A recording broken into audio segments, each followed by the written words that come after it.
एक बटोही गर्मी के दिन में जा रहा था और 12 बजे का धूप तो जानबे करते हैं, बहुत तेज का धूप रहता है, बड़ा हीट रहता है। तो बटोही को प्यास लगी थी। बटोही सोच रहा था कि कोई ठंडी पानी पिला देता ना तो उसको बहुत बड़ा पुण्य होता। तब तक में एक बूढ़ी माँ पीपल वृक्ष के पास एक मचान पर बैठ करके हाथ में कमंडल, हाथ में गिलास। बटोही जब वहां पहुंचा तो बूढ़ी माँ उसको पानी पिला दिया। कहा देखिए आप थोड़ा सा हलवा भी खा लीजिए, क्योंकि बगल में ही उसका घर था। बूढ़ी माँ ये निश्चय कर लिया था कि रोज हम 2-3 आदमी को जल पिलाएंगे, भोजन कराएंगे, क्योंकि उसका पति गुजर गया था और वो सोचा कि हम धन जन जमा करके क्या करेंगे, अब हमको दाने पुण्य करना है।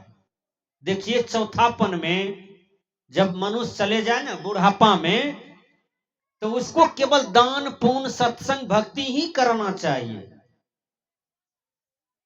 हालांकि पोता पोती को खिलाने में समय बिता दीजिएगा, पोता पोती को लेटरिंग कराइए, उसको पंचोहा कराइए, उसका मल धोइए, मल फेंकिए, ऐसे करते करते मर जाइएगा तो अच्छा काम कब कीजिएगा, कल्याण का काम कब कीजिएगा, बोलिए।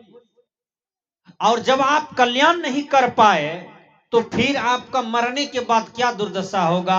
उसकी दुर्दशा तो आपको जीवित में हो जाएगा, लेकिन मरने के बाद भी यह आत्मा को शांति नहीं मिलेगी। एक बात याद रखिए, दुनिया में कोई मानव क्यों नहीं हो, चाहे वह कलेक्टर क्यों ना हो, राष्ट्रपति, प्रधानमंत्री, बड़ा से बड़ा नेता क्यों ना हो, उसके किए हुए कर्म का फल उसी को भोगना पड़ेगा। बहुत आदमी को देखिएगा, काला धन मतलब नाजायज रूप से इधर उधर करके धन कमा लेता है, कमा तो लेता है, लेकिन जब वही पाप का फल निकलता है तो पत्नी भोगेगी नहीं, उसके बच्चे भोगेंगे नहीं, उसके कर कुटुंब परिवार भोगेंगे नहीं, लेकिन वो जो नाजायज रूप से धन कमाया है, पाप करके धन कमाया है, बोलिए फल तो उसी को मिलेगा। लेकिन रुपया पैसा धन दौलत बांटने वाला परिवार कुटुंब घर के लोग सब हो जाता है सजना। इसलिए यहां कोई किसी का नहीं है, किसी के चलते आप पाप क्यों कीजिएगा। क्या आपका पत्नी है, आपका बेटा बेटी है, क्या आपका भाई है, कोई आपका नहीं है। यहां मोह माया बस चल रहा है कि मेरा है तेरा है, ये खून का लोग है, वहां तक हम केसकट्टा दियाद हैं, वहां तक मेरा खून है। ये सब जो है ना विषय प्रपंच में चल रहा है। मृत्यु का थपेरा लगते ही कोई किसी का नहीं, सब अकेला अकेली हो जाता है। इसलिए सदगुरु इशारा करते हैं। तो नारद जी उस रास्ते से जा रहे थे, नारद जी देखा ये बूढ़ी माँ पानी पिला दिया। नारद जी कहते हैं ये माँ जी हमको भी प्यास लगी है, पानी पिला दीजिए। माँ जी उसको भी पानी पिलाया, हलवा खिला दिया। देखिए कहा जाता है कि दुनिया में सबसे बड़ा दान है, यदि कोई भूखा आदमी है उसको खिला दिए तो आपको भारी पुण्य हो जाता है। कोई सत्संग करवा रहा है, 10 टका चंदा मांगने आया, चावल मांगने आया, तो हंस करके दान कीजिए। दुख आ करके दान करने वाला को फल नहीं मिलता है। वो 1 लाख रुपया भी दान कर देगा ना, यदि मन में काला है, अहंकार है, तो वो फल नहीं मिलेगा उसको। आप 1 रुपया ही दान कर दीजिए बढ़िया काम में, लेकिन आपको फल मिल जाएगा। क्यों, आपका मन पवित्र है, आपका भीतर साफ है, इसलिए आपको फल मिल जाएगा। दान और भक्ति का मार्ग जो है ना पवित्र मार्ग है, पवित्र मन से किया जाता है। मोहम्मद साहब ने कहा था कि तुम दाहिना हाथ से दान करो और बायां हाथ को भी पता न चले।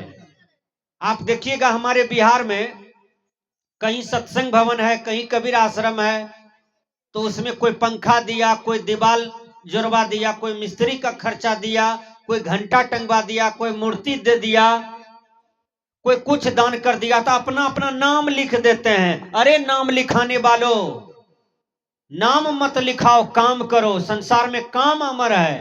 तुम नाम लिखाओगे, नाम के पीछे में रहोगे, तो तुम्हारी भक्ति असफल हो जाएगा। हम तो प्रयागराज में देखे थे, आज से 15 साल पहले कुंभ लगी थी, महाकुंभ। और वह महाकुंभ में एक सेठ आया था बंबई से, और वो 2 लाख रुपया छावनी में दान किया। तीसरा दिन फोन आ गया, कहा हम 1 करोड़ दान करेंगे इस महाकुंभ में। तीसरा दिन फोन आ गया इमरजेंसी, अपना अपना गार्ड को, मंत्री को, सिपाही को लगा दिया कि 1 करोड़ रुपया तुमको दान करके आना है, रोज का हिसाब चाहिए हमको। बताइए, तो ऐसा ऐसा दानी है इस पृथ्वी पर, कमी नहीं है। इसलिए सज्जनों, आपके साथ में आपका भक्ति जाएगा, आपका धर्म जाएगा, आपका पुण्य जाएगा। यही परम सत्य है। अच्छा, कोई मुर्दा है, उसको जब 4 आदमी से उठा के ले जाता है, तो पीछे में लोग क्या कहते हैं? राम नाम सत्य है, सबका यही गत है। तो राम नाम कौन सा राम नाम? आपके अंदर में जो राम था, यानी आत्मा, वही सत्य है, वही अमर है। ये बीच में की लैब ललके, अरे वो हो गया, भक्ति मार्ग है, हो गया। तो आत्मा जो है यही सत्य है, यही अमर है, यही अजर है। इसलिए कहते हैं कि आत्मा राम जो है ये परम सत्य है सज्जनों। और इसके सिवा कुछ भी सत्य नहीं है। शरीर भी असत्य है।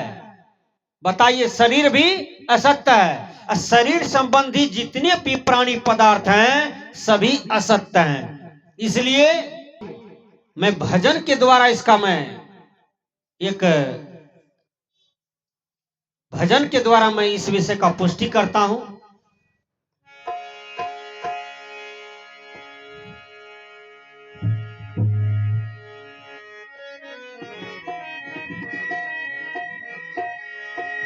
अरे सीटी बंद कीजिए, थोड़ा कम कर दीजिए, बस हो गया। पानी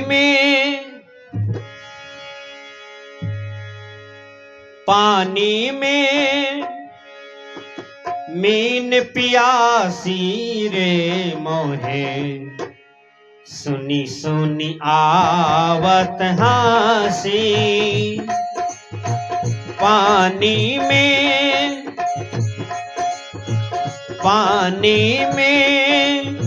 मीन पियासी रे मोहे, सुनी सुनी आवत हासे रे मोहे, सुनी सुनी आवत हासे।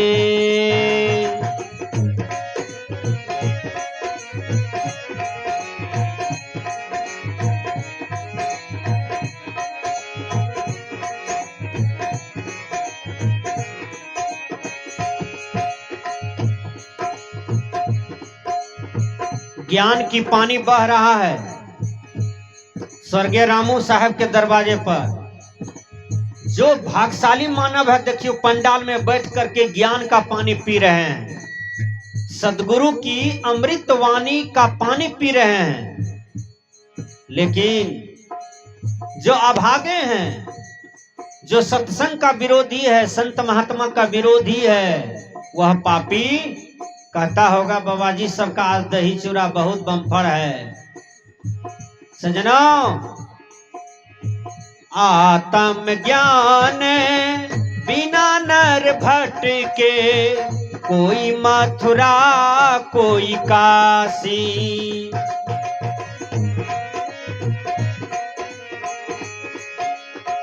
आत्म ज्ञान बिना नर भटके, कोई मथुरा कोई काशी।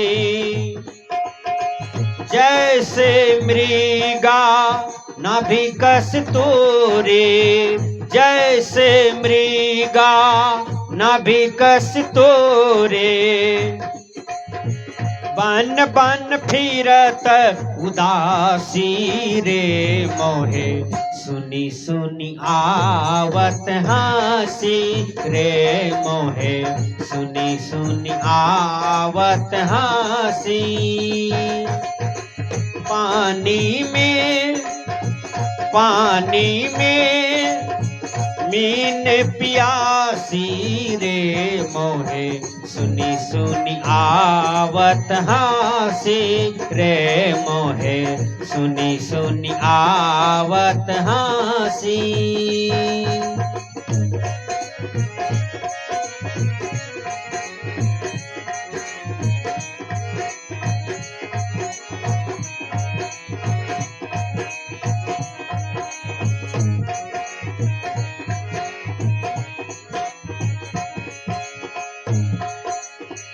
आगे कबीर साहब जी कहते हैं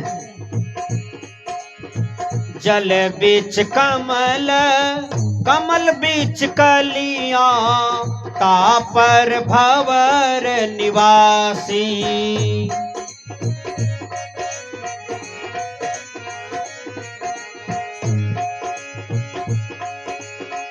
सो मन बस त्रिलोक भयो है याति सती सन्यासी रे मोहे सुनी सुनी आवत हंसी रे मोहे सुनी सुनी आवत हंसी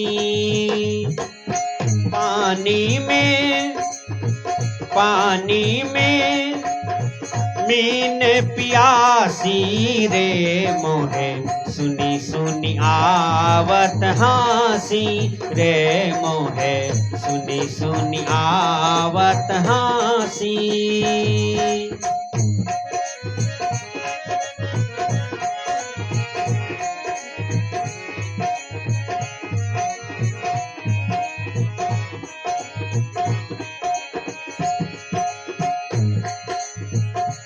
सदगुरु इशारा करते हैं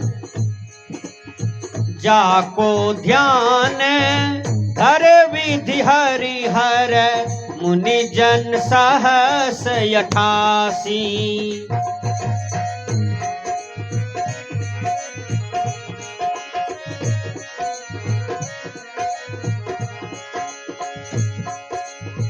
सो मन बस सो तेरे घट माही विराजे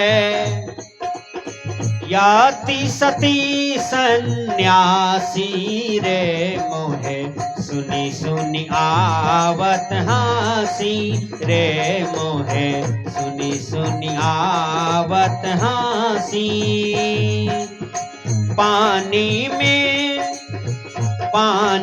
में मीन पियासी रे मोहे सुनी सुनी आवत हंसी रे मोहे सुनी सुनी आवत हंसी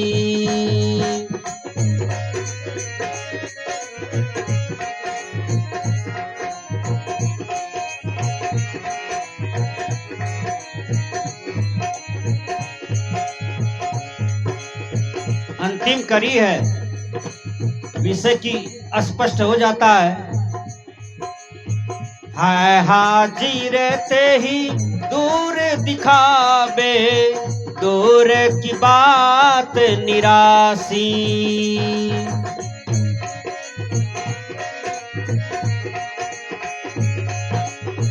है हाजिर ते ही दूर दिखावे दूर की बात निरासी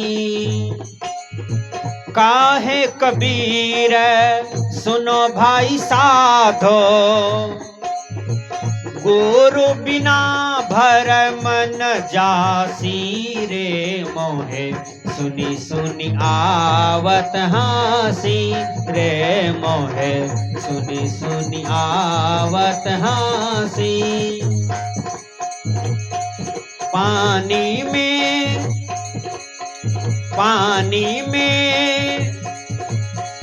जमीन पियासी रे मोहे सुनी सुनी आवत हासी रे मोहे सुनी सुनी आवत हासी।